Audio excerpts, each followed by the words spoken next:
नाज़रीन अस्सलाम वालेकुम, मैं शबी हैदर। धीरे धीरे करके रेलवे प्राइवेटाइजेशन की तरफ बढ़ रहा है। इसको लेकर कई विरोध प्रदर्शन भी हुए, रेलवे की तरफ से कई विरोध प्रदर्शन भी हुए, लेकिन सरकार के कान में जूं तक नहीं रेंग रही है।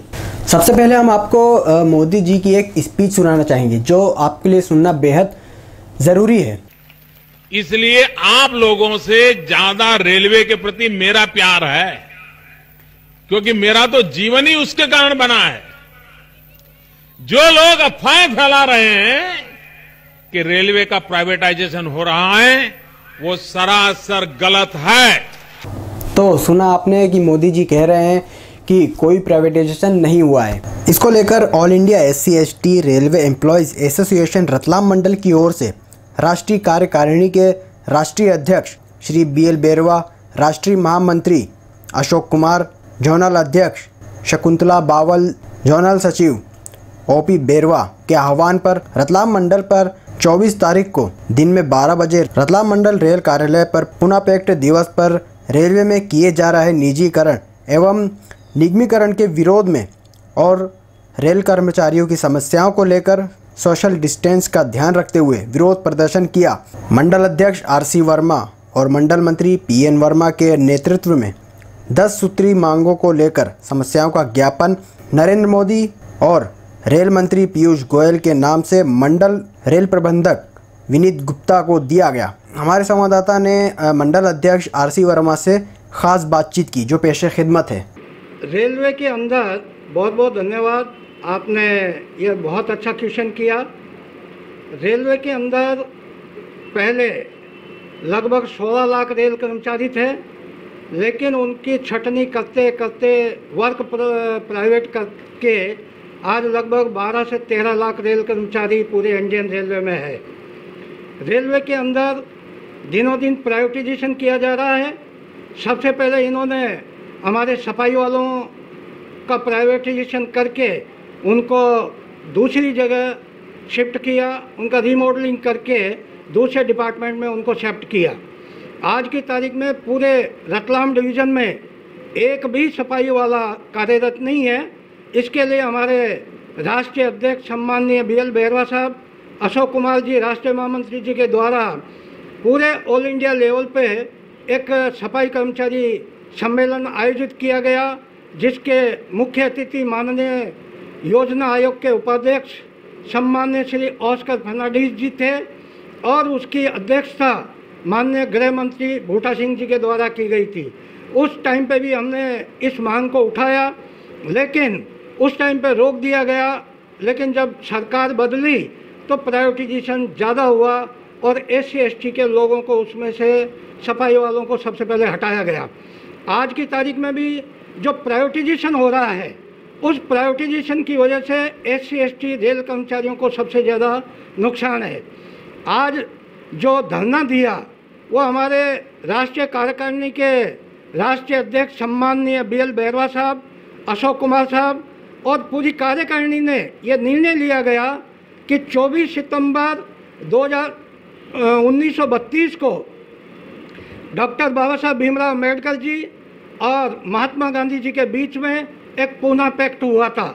उस पूना पैक्ट के वजह से 24 सितंबर 1932 को पूना पैक्ट दिवस के रूप में जाना जाता है। तो हमारी कार्यकारिणी के द्वारा रेलवे में जो हो रहा प्राइवेटाइजेशन के खिलाफ पूरे ऑल इंडिया स्तर पर डिवीज़न वाले डिवीज़न, जोन वाले जोन, वर्कशॉप वाले वर्कशॉप और CC के द्वारा माननीय रेलवे बोर्ड में ये धरना प्रदर्शन आज की तारीख में स्थापना दिवस के उपलक्ष्य में हमारी डिमांड रखी। और इसका जो मेन मकसद था, पूना पैक्ट के अंदर, पूना के अंदर जब एक समझौता हुआ था, उस समझौते के नाम पे पूना पैक्ट दिवस मनाया जा रहा है। डॉक्टर बाबा साहब भीमराव अम्बेडकर जी के द्वारा 1932 में लंदन के अंदर गोलमेज सम्मेलन में एक मांग उठाई गई कि भारत के अंदर SC और ST के लोगों की बड़ी दयनीय स्थिति है और उनके साथ में जो अमानवीय व्यवहार होता है उसको आपको देखना पड़ेगा, उनको न्याय देना पड़ेगा।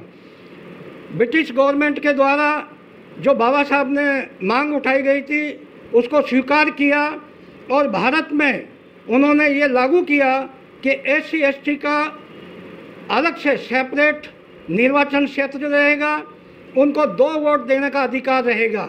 ये उन्होंने 17 सितंबर 1932 को इस मांग को जब मांगा, 18 सितंबर 1932 से माननीय महात्मा गांधी जी के द्वारा जेल में पुणे के अंदर यरवल्दा जो जेल है वहाँ पर वो पहले से बंद थे, उस जेल में उन्होंने आमरण अनशन चालू कर दिया, अन्न जल सब त्याग दिया। जब महात्मा गांधी जी की स्थिति दिनों दिन खराब होती गई और डॉक्टर बाबा साहब के ऊपर ये प्रेशर बनाया गया कि आपकी वजह से उन्होंने अन्न जल त्याग दिया, यदि अगर वो कहीं उनके साथ कोई अनहोनी हो गई तो उसकी जवाबदारी आप लोगों पे रहेगी। सर, मोदी जी ने तो अपनी स्पीच में कहा है कि जो है हम कुछ जो है प्राइवेटाइजेशन नहीं कर रहे हैं, जो लोग जो है वो अफवाह फैला रहे हैं, झूठ फैला रहे हैं। ये बिल्कुल सही है। जो उनका 2014 के पहले जो वीडियो था या उन लोगों ने जो रेलवे के अंदर जो स्टेटमेंट दिया और लखनऊ के अंदर एक ट्रेड यूनियन का जो फंक्शन था उसमें माननीय हमारे प्रधानमंत्री जी नरेंद्र मोदी जी चीफ गेस्ट थे और उन्होंने लखनऊ के अंदर ये स्पीच जो दिया वो बिल्कुल सही था, लेकिन उसके बाद से ही वर्कशॉपों का निगमीकरण हुआ, कहीं स्टेशन प्राइवेटाइजेशन किया, कई गाड़ियों को प्राइवेट दिया गया, कैटरिंग डिपार्टमेंट जो है प्राइवेट को दिया गया। उसी के खिलाफ ऑल इंडिया SC/ST ने आज 24 सितंबर को पुणे पैक्ट दिवस पर ये हमारा विरोध प्रदर्शन किया गया। हमारा जो आज ये पुणे पैक्ट दिवस पर जो विरोध प्रदर्शन है उसका एक ही मकसद है कि प्राइवेट जो किया जा रहा है उसमें SC और ST के लोगों का रिजर्वेशन नहीं है, तो ये सीधा सीधा इसके अंदर यही है कि आरक्षण ख़त्म किया जा रहा है। तो हमारा इसमें सबसे ज़बरदस्त ये मांग है कि या तो पुणे पैक्ट को लागू किया जाए या फिर हमारा आरक्षण बहाल किया जाए। जो लोकसभा के अंदर 117वां संविधान संशोधन पदोन्नति में जो आरक्षण है उसको पास किया जाए। क्या लगता है सर, आपकी मांग जो है पूरी की जाएगी? क्योंकि इसके पहले भी आपने कई प्रोटेस्ट किए हैं।